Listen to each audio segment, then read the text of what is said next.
की, गौ माता की, गौ माता की, सरयू माता की, सरयू माता की। जय जय सीताराम।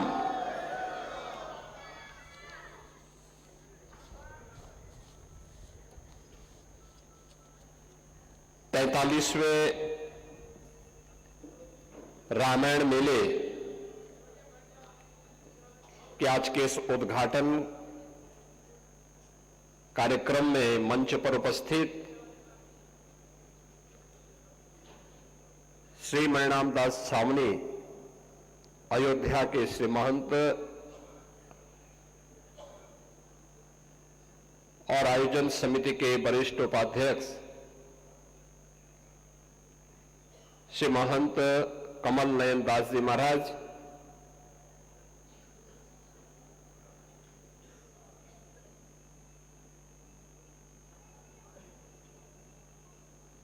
जगतगुरु रामानंदाचार्य पूज्य स्वामी राम दिनेशाचार्य जी महाराज, जगतगुरु रामानुजाचार्य पूज्य स्वामी राघवाचार्य जी महाराज,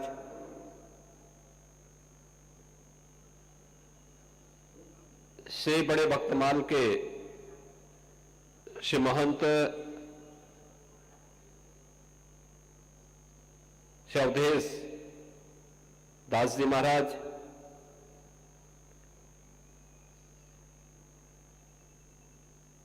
पूर्व सांसद वशिष्ठ भवन अयोध्या के श्री महंत पूज्य डॉक्टर रामविलास वेदांती जी महाराज,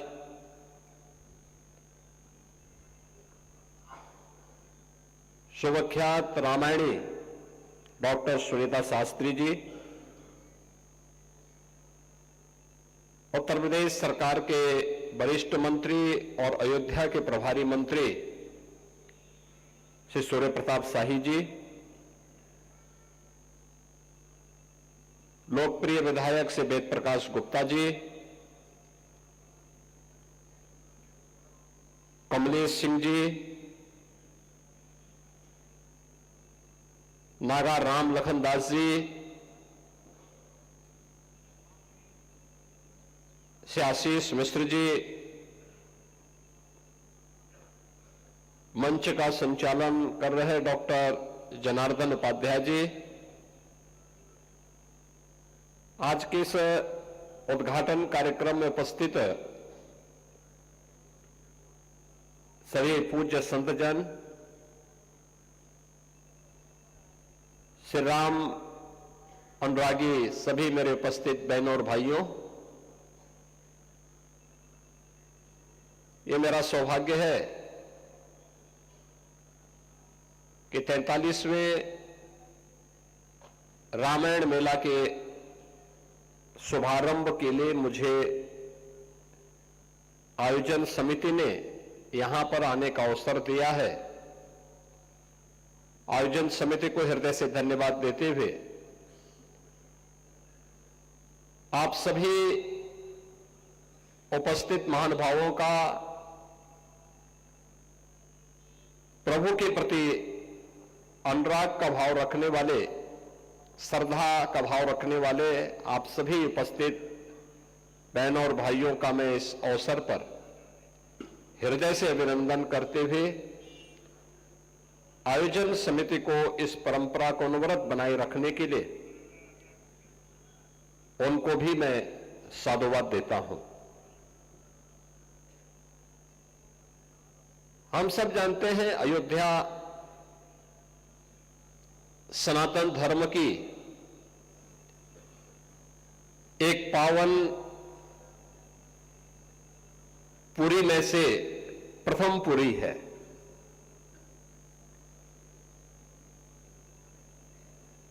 आज से नहीं, हजारों वर्षों से विश्व मानवता के कल्याण का मार्ग इस पावन धरा ने प्रशस्त किया है।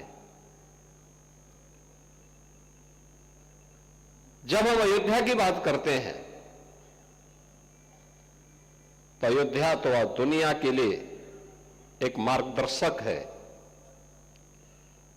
एक ऐसी भूमि जहां कोई युद्ध करने का दुस्साहस नहीं कर सकते हो।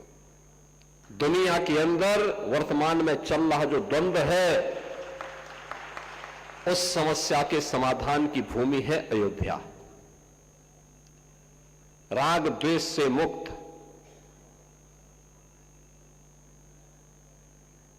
किसी भी प्रकार की अनावश्यक चेष्टा से मुक्त, न केवल व्यक्ति बल्कि समाज और पूरी व्यवस्था कैसे उच्च आदर्शों और मर्यादाओं के द्वारा संचालित हो सकती है, उसकी आदर्श पृष्ठभूमि किसी एक धरा ने रचा था, तो उस धरा का नाम है अयोध्या। ये हमारा सौभाग्य है कि श्री हरि विष्णु जी के अवतार के रूप में मर्यादा पुरुषोत्तम प्रभु श्री राम ने इसी अयोध्या धाम में महाराज दशरथ के घर में उनके पुत्र के रूप में जन्म लिया। अयोध्या के प्रति उनका क्या भाव है, ये किसी से छुपा हुआ नहीं।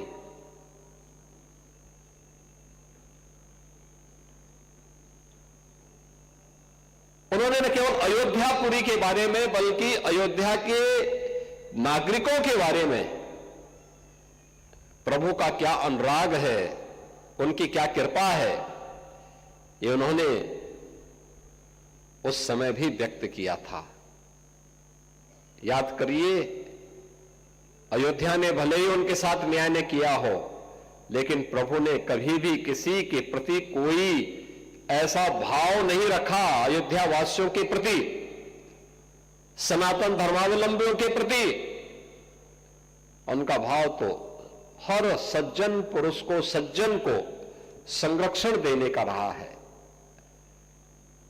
उसे उन्होंने हर प्रकार का संरक्षण दिया,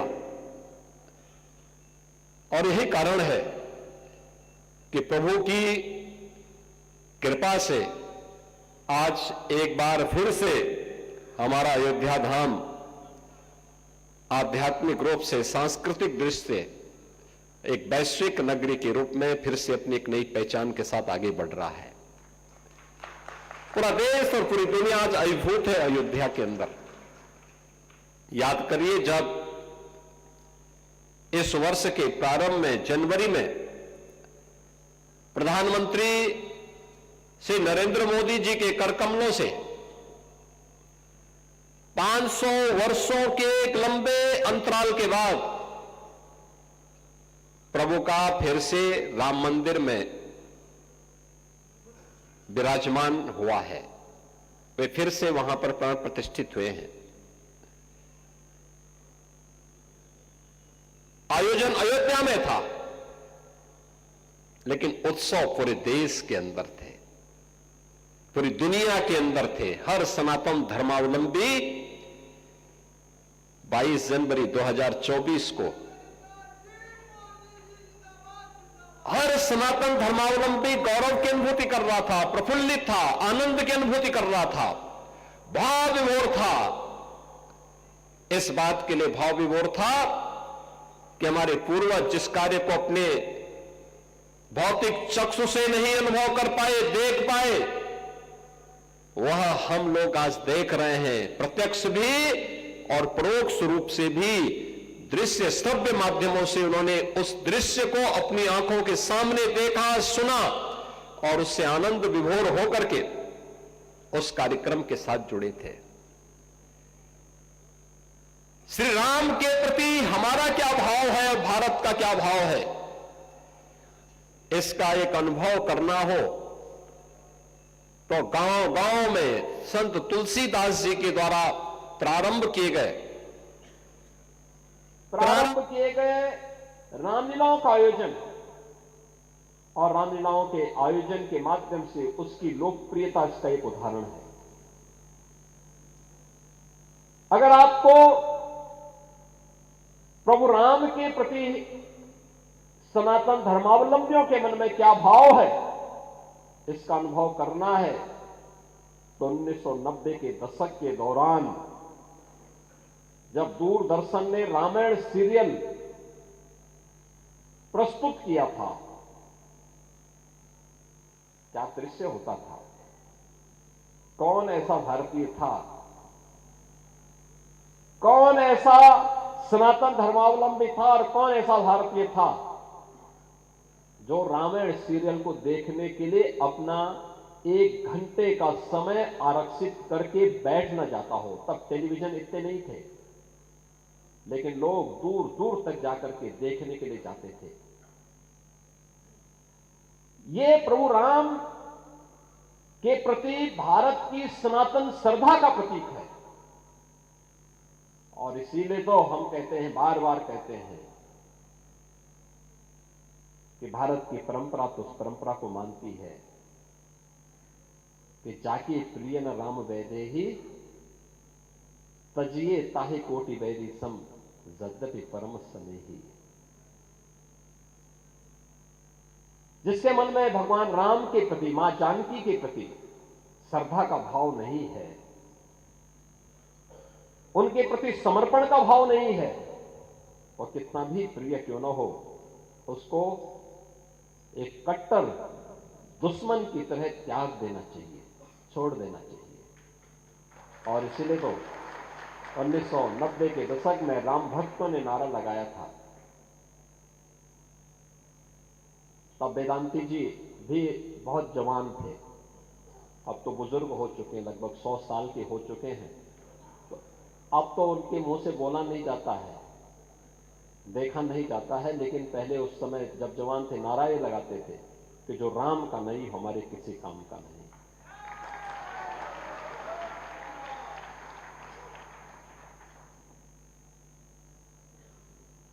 बहनों और भाइयों, मैं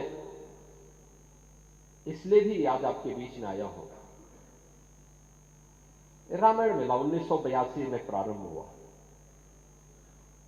इससे पहले डॉक्टर राम मनोहर लोहिया जी ने देश के भी अलग अलग भागों में कुछ रामायण मेले प्रारंभ कराए थे, आयोजन प्रारंभ किए थे, रामायण उत्सव के कार्यक्रम प्रारंभ कराए थे। डॉक्टर राम मनोहर लोहिया इसी अयोध्या जनपद की, आज के अंबेडकर नगर जनपद में उनका जन्म हुआ। बहुत पढ़े लिखे थे, लेकिन मंदिर नहीं जाते थे, प्रवृत्ति से सोशलिस्ट थे, समाजवादी चिंतक थे। उन्होंने कहा था, जब उनसे एक बार पूछा गया कि इतनी विषमता के बावजूद उत्तर से दक्षिण, पूरब से पश्चिम, रंग रूप, भेष भाषा, खान पान, रहन सहन सब कुछ अलग अलग होते हुए भी भारत एक कैसे है। तो डॉक्टर राम मनोहर लोहिया ने उस पत्रकार को बहुत गौर से देखा और कहा, एक ही बात कही। उन्होंने कहा, याद रखना, मैं मंदिर नहीं जाता, लेकिन मेरा यह दृढ़ विश्वास है, जब तक भारत की आस्था भारत के 3 आराध्य देवों के प्रति, श्री राम, श्री कृष्ण और भगवान शिव के प्रति, जब तक इसकी आस्था बनी रहेगी, तब तक भारत का कोई बाल बांका नहीं कर पाएगा।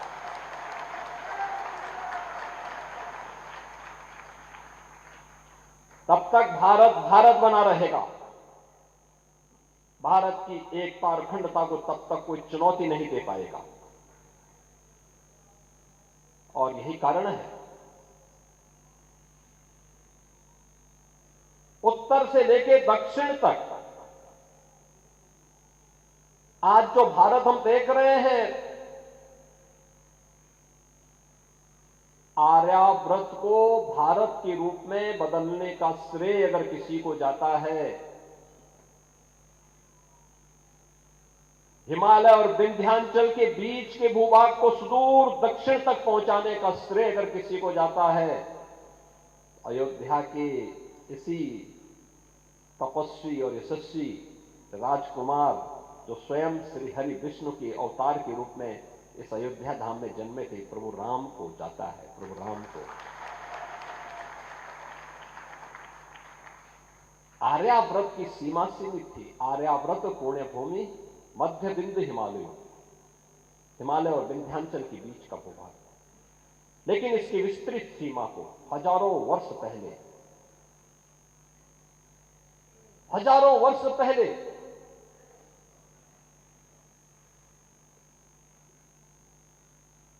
हमारे जिस आराध्य ने इसको एक विस्तार दिया, वे प्रभु राम हैं। पूरब को पश्चिम से जोड़ने का काम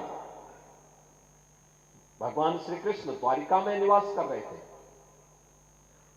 उन्होंने पहले मथुरा को कंस के आतंक से मुक्त करके फिर मथुरा में शांति बनी रहे, इसके लिए द्वारिका धाम में चले गए। द्वारिका धाम में रहे, लेकिन रुक्मणी को लेके आए वो सुदूर पूर्वोत्तर के राज्य से। पूरब और पश्चिम को जोड़ने का काम प्रभु श्री कृष्ण ने, लीलाधारी श्री कृष्ण ने किया, और देश के अंदर 12 ज्योतिर्लिंग के माध्यम से उत्तर दक्षिण पूरब पश्चिम देश के चारों ओर बिखरे हुए 12 ज्योतिर्लिंगों के माध्यम से भारत की सनातन एकता को और सुदृढ़ किया है भगवान शंकर ने। और यही व्याख्या डॉक्टर राम मनोहर लोहिया ने भारत के 3 आराध्य देवों के प्रति इस श्रद्धा भाव के साथ व्यक्त करते हुए पत्रकार को जवाब दिया था। वे एक आदर्श मानव थे। डॉक्टर लोहिया राजनीति में आदर्शों के प्रतीक माने जाते हैं। उन्होंने आज के समाजवादियों को भी कहा था, उन्होंने कहा था कि राजनीति में सच्चा समाजवादी वही जो संपत्ति और संतति के मोह से मुक्त रहे। आज के समाजवादी तो परिवारवादी हो गए हैं। अपराधी और गुंडों का संरक्षण पाए बगैर इनकी स्थिति वैसे ही हो जाती है जैसे कोई बिन पानी के मछली तड़पती है, वही स्थिति इन लोगों की हो जाती है। उसके बगैर रह ही नहीं सकते।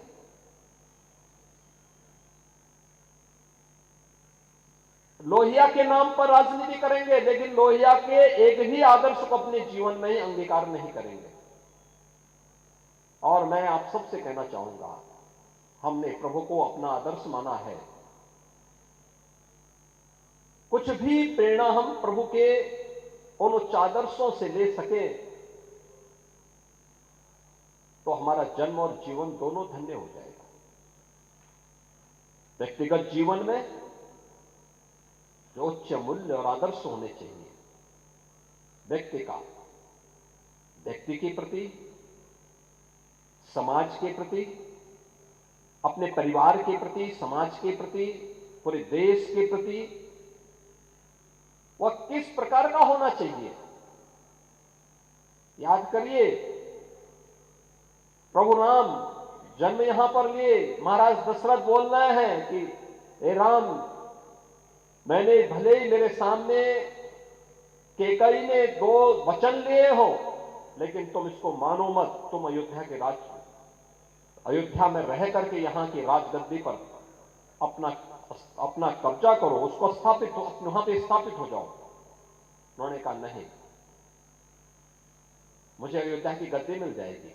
मैं ये भी जानता हूं मेरे भाई कुछ नहीं बोलेंगे, सब मेरे साथ खड़े होंगे, लेकिन लोगों के सामने क्या, आने वाली पीढ़ी के सामने कौन सा आदर्श होगा, यह उन्होंने उस समय कहा। आज जब गद्दी के लिए लड़ाई हो रही हो, एक एक फीट की जमीन के लिए कत्लेआम हो रहा हो, भाई भाई का दुश्मन बना हुआ हो, बाप और पुत्र के व्यवहार को जब देखते हैं, मां और पुत्र के व्यवहार को देखते हैं, भाई और बहन के आपसी विवाद को देखते हैं, रामायण के आदर्श कहां गए? सामाजिक स्थिति के बारे में जातीय संगठन किस प्रकार की सामाजिक व्यवस्था को तार तार कर रहे हैं। भगवान राम और निषाद राज की मैत्री, कहां गई वो मैत्री? कौन उसको जोड़ेगा? वे गले मिलते हैं निषाद राज के। यह हमारा सौभाग्य है कि श्रृंगवेरपुर में हमारी सरकार ने भगवान राम और निषाद राज की उन्हीं स्मृतियों को जीवंत बनाने के लिए 56 फुट ऊंची एक बड़ी प्रतिमा को वहां स्थापित किया है।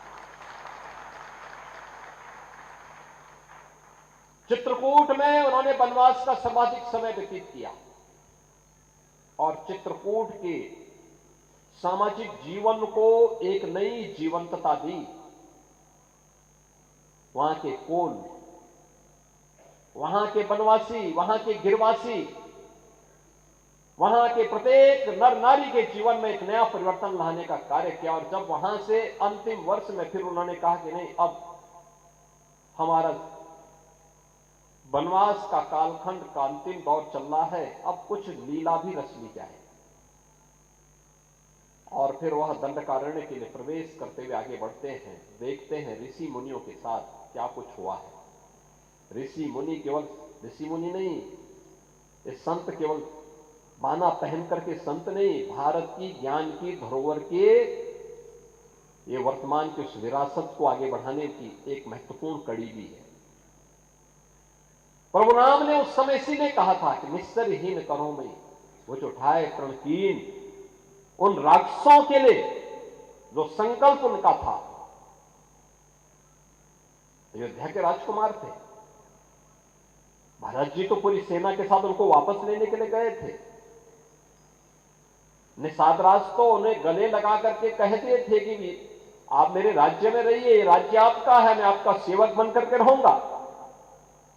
लेकिन नहीं, पिता को दिए गए संकल्प को मुझे चरितार्थ करना है, लेकिन इस कालखंड को भ्रमण में व्यतीत नहीं करना है, बल्कि कुछ ठोस करके दिखाना है।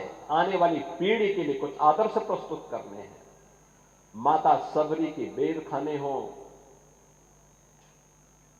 वनवासियों और गिरवासियों को जोड़ करके एक बड़ी सेना खड़ी करके उस समय के सबसे बड़े आतंक और राक्षसी प्रवृत्ति के प्रतीक रावण का अंत करना हो, रामेश्वरम में ज्योतिर्लिंग की स्थापना करनी हो या सेतु बंध के निर्माण का कार्य, ये सब आज भी हमारे सामने है। उत्तर से लेकर दक्षिण तक पूरे भारत को जोड़ने का जो कार्य उस कालखंड में भगवान राम ने किया था। समाज को जोड़ने का कार्य, सामाजिक संगठन के माध्यम से राष्ट्र की एकता और अखंडता को। कृष्ण कंधा का राज जीतते हैं, लेकिन राज्याभिषेक सुग्रीव का करते हैं। लंका को जीतते हैं, राज्याभिषेक विभीषण का करते हैं। यह है राम का आदर्श। और इसीलिए आज जब हम सब यहां पर आए हैं, भगवान राम ये सब करने में इसलिए सफल रहे क्योंकि उन्होंने जोड़ा था, पूरे समाज को जोड़ा था, सबको जोड़ा था। ये जोड़ने के कार्य को अगर हमने महत्व दिया होता, सामाजिक विदेश को आगे बढ़ाने और समाज को तोड़ने की, समाज के दुश्मनों की रणनीति को सफल नहीं होने देते, ये देश कभी गुलाम नहीं होता। हमारे तीर्थ अपवित्र नहीं होते।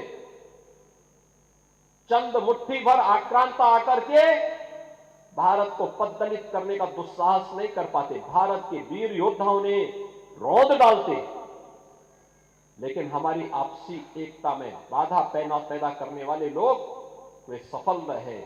और उन्हीं के जो जीन्स है वे आज भी हैं, जो जाति के नाम पर राजनीति करके सामाजिक ताने बाने को छिन्न भिन्न करने का प्रयास कर रहे हैं। दुश्मन बगल के देश में किस प्रकार का कृत्य कर रहे हैं, याद रखना। किसी को अगर गलतफहमी हो 500 वर्ष पहले बाबर के एक सिपह सालार ने जो काम अयोध्या में किया था, जो काम संभल में किया था, और जो काम आज बांग्लादेश के अंदर हो रहा है, तीनों की प्रकृति, तीनों का डीएनए एक जैसा है। गलतफहमी में मत रहना।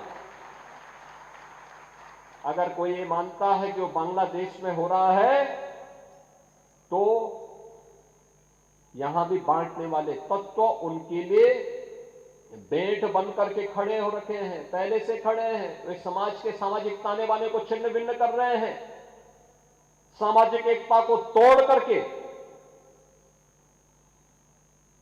आपको बांट करके फिर काटने का और कटवाने का पूरा इंतजाम भी कर रहे हैं। ये बांटने वाले लोग, बहुत सारे लोग तो ऐसे हैं जिन्होंने दुनिया के तमाम देशों में प्रॉपर्टी खरीद करके रखी हुई है। यहां संकट आएगा वहां भाग जाएंगे, मरने वाले मरते रहेंगे, यही करेंगे लोग। और इसीलिए आप सबसे मैं कहने के लिए आया हूं,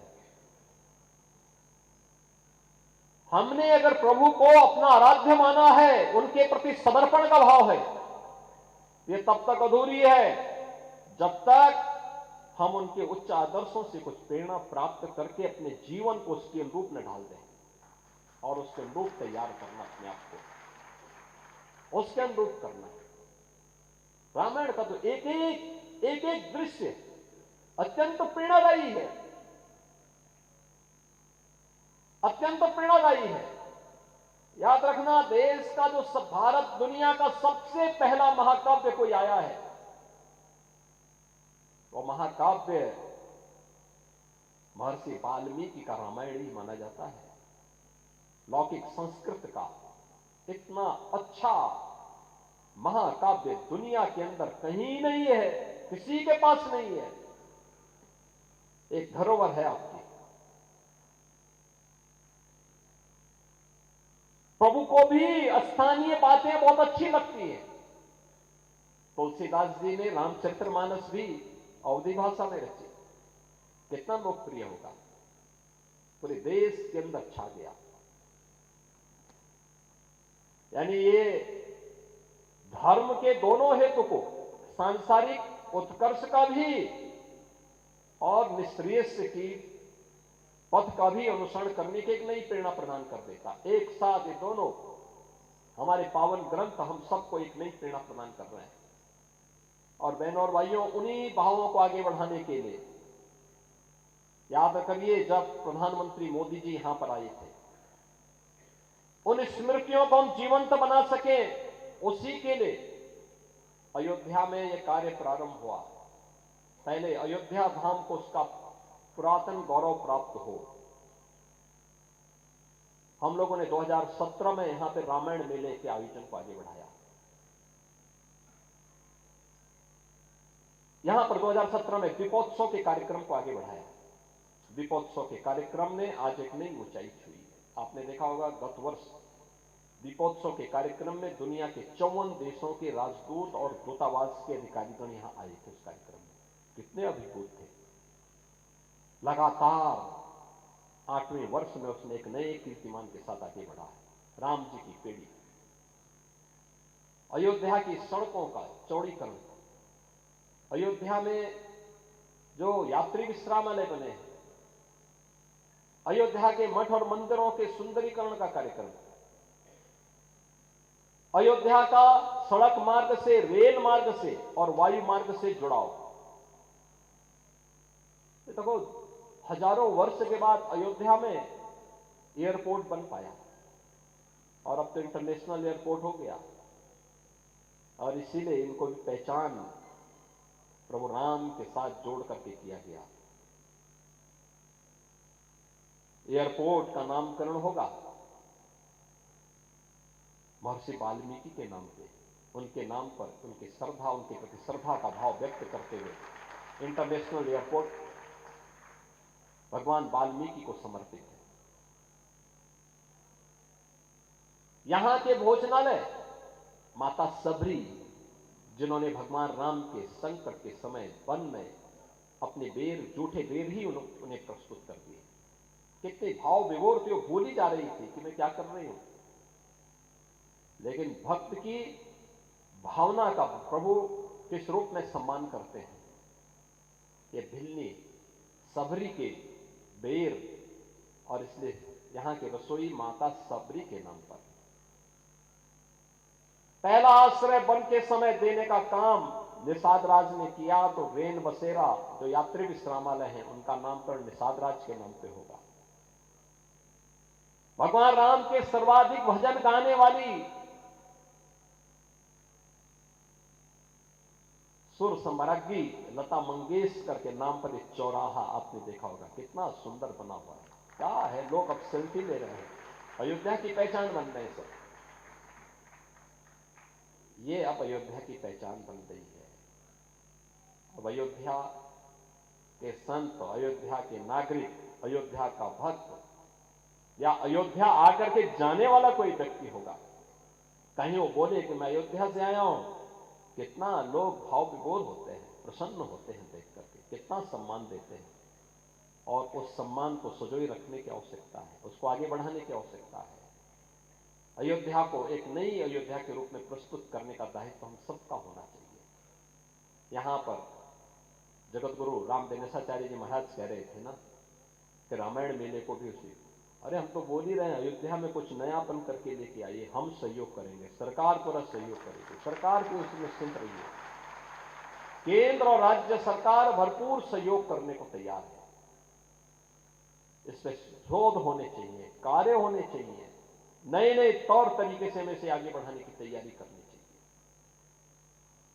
बड़े भव्य रूप में आएगा अयोध्या में, जो कुछ हो सकता है। देश की पहली सोलर सिटी, हमने सूर्यवंश की राजधानी को पहली, यहां पे जो बिजली मिल रही है, अब वो बिजली कहीं और से नहीं आ रही है, उससे कोई प्रदूषण नहीं हो रहा। भगवान सूर्य से जो रोशनी मिल रही है, वही रोशनी यहां की सड़कों पर और यहां के घरों में जल रही है, रिन्यूएबल एनर्जी की। याद रखना, पहली सोलर सिटी अयोध्या बनी है। अब राम जी की पेड़ी में सरयू जी का जल सड़ता नहीं है, एक तरफ से आता है, दूसरी तरफ से निकल जाता है। अलग विषय है, श्रद्धालु लोग लाभ लेते हैं, लेकिन सर्वाधिक लाभ उसका किसी ने लिया, वेदांती जी ने लिया, क्योंकि इनका आश्रम पहले रास्ता नहीं था। अब घाट से आते, वहीं पर स्नान करके फिर वापस चले जाते हैं। तो ये सभी कार्य हो रहे हैं और होते रहेंगे, अनवरत सिलसिला आगे बढ़ेगा। और रामायण मेले को भी एक नई ऊंचाई तक ले जाने की आवश्यकता है। और यह आयोजन तब होता है जब प्रभु राम का मां जानकी के साथ वैवाहिक बंधन का कार्यक्रम संपन्न होता है। याद करिए, हजारों वर्ष की इस स्मृति को जो लोग हमारे इतिहास के बारे में नहीं जानते, उनको क्या पता, वो अपने अनुसार तिथि निकालते हैं। वे ज्ञानी हैं, कुछ भी उनको पता नहीं। अरे 5000 साल पहले तो महाभारत ही हुआ था, उससे भी हजारों वर्ष पहले प्रभु का अवतरण इस अयोध्या धाम में हुआ था। और हजारों वर्षों की विरासत को हमारे ऋषि मुनियों ने, हमारे संतों ने, हमारे विद्वानों ने आज भी अपनी स्मृति का हिस्सा बना करके उसी श्रद्धा भाव के साथ आगे बढ़ रहे हैं। और श्री राम जानकी विवाह के अवसर पर एक रामायण मेला उसको और भी नई ऊंचाइयां प्रदान करता है। और मैं चाहूंगा आयोजन समिति में अच्छे विद्वानों को, अच्छे संतों को रख करके, समाज के हर तबके से जुड़े हुए श्रेष्ठ जनों को रख करके इसको एक नई ऊंचाई तक आगे बढ़ाने की आवश्यकता है। रामायण पर शोध किए जाने की आवश्यकता है। और यह हमारा सौभाग्य है कि हमारी सरकार चित्रकूट धाम को भी सुंदरीकरण के बड़े कार्यक्रम को आगे बढ़ा रही है। लालापुर, जहां महर्षि वाल्मीकि का जन्म हुआ था, उसके सुंदरीकरण के बड़े कार्यक्रम को आगे बढ़ा रही है। और राजापुर, जहां संत तुलसीदास जी का जन्म हुआ था, वहां पर भी सुंदरीकरण के बड़े कार्यक्रम को लेकर के हमारी सरकार काम कर रही है। यह सिलसिला लगातार चलेगा। आध्यात्मिक और सांस्कृतिक विरासत को संरक्षित करते हुए सांसारिक उत्कर्ष के लिए भौतिक कार्यों को भी आज की आवश्यकता के अनुरूप हम एक नई ऊंचाई तक पहुंचाने का कार्य करेंगे। इस संकल्प के साथ रामायण मेला आयोजन समिति जिस प्रकार से सहयोग की अपेक्षा करेगी, सरकार उसमें भरपूर सहयोग करेगी। मैं 43वें रामायण मेला के शुभारंभ के अवसर पर आप सबको बधाई देता हूं, अपनी शुभकामनाएं देता हूं और विश्वास व्यक्त करता हूं कि प्रभु के उन उच्च आदर्शों से प्रेरणा प्राप्त करके हम सब प्रधानमंत्री मोदी जी के एक भारत श्रेष्ठ भारत के निर्माण में अपना योगदान देंगे। आप सबके प्रति मेरी मंगलमय शुभकामनाएं। धन्यवाद। जय हिंद, जय जय श्री राम।